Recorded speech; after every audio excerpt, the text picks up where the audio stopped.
Hi, I'm Rick Maurer. I want to talk with you about leading during turbulent times. And on this video, I want to talk about eyes out, and that's paying attention to those people outside your organization. As I said in the first video, with tough times, it's easy to get tunnel vision. And that tunnel vision is around the finances. And that, of course, makes sense, but we can miss the human component. And it's the people who are going to make this organization a success. And so this brings us to eyes out. We need to pay attention to those people who are outside the organization who care about what you do. So you need to pay attention to the customers, the suppliers, regulators, people like that. And I think there are three things that are worth paying attention to. One is preemptive truth. Now, I know that seems like a strange expression, preemptive truth, but what you need to be able to do is pay attention to things that are on the horizon that you might do or might not do and how that might play. Okay. The big insurance company, AIG, got an $85 billion bailout. Last Monday, there was a congressional hearing, and they were talking with a former CEO, former chairman, and one of the members of Congress brought out that AIG, a few days after the bailout, held a huge retreat that cost $440,000. Okay? And they showed pictures of the place. It was very expensive.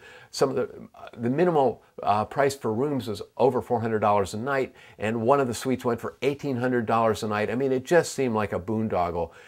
On Tuesday, during the presidential debates, one of the candidates mentioned that as, isn't that an awful thing? I'm talking to my friends about it. I mean, the buzz is everywhere. Thursday, this is 4 days later, MSNBC reports that AIG said it wasn't really a corporate retreat. It was something that had been on the books. It was for their best salespeople. And one of the commentators on the station said, if you know salespeople, you know this is important stuff. That this is what they live for. They love those kind of perks. And so it might have been a good idea for them to hold the retreat in spite of its cost. That retraction didn't get much play. And in fact, that night, Saturday Night Live had a special edition, and during that edition, they made fun of that retreat.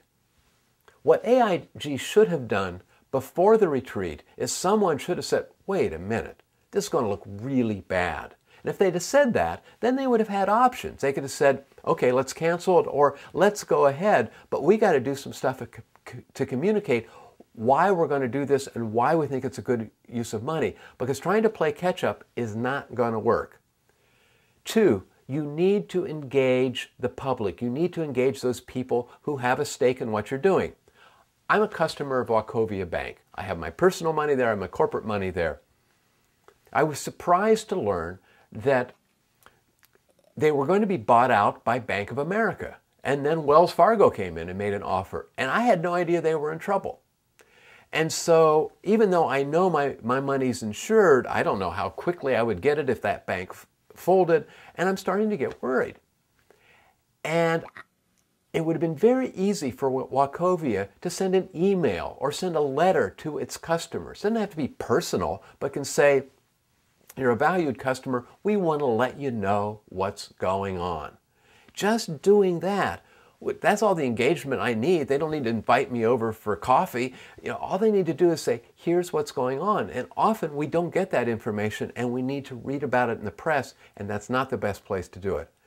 And number three is we need to pay attention to shifts in the weather. In other words, we may be getting good press today, we may be getting good word of mouth today, but that could change tomorrow. So it's important for people who are leaders inside organizations to pay attention to blogs, listen to people while you're getting coffee in the morning, ask people, listen to talk radio if you can stand it, and find out what's going on. And then it gives you an opportunity to say, all right, how do we communicate what we're going to do and how do we engage people? I know these are tough times. And I know that it's very difficult to deal with these big challenges. But I hope these three things I've talked about are helpful in how to engage people out there in the world. If you're interested, I have a free white paper on leading during turbulent times, and it covers the eyes in and the eyes out, and you can access it at my website beyondresistance.com/leadingtoday, and feel free to download it and make multiple copies. I know these are tough times, and I'm hoping that these 3 ideas for engaging people will help you and your organization. Thanks for watching.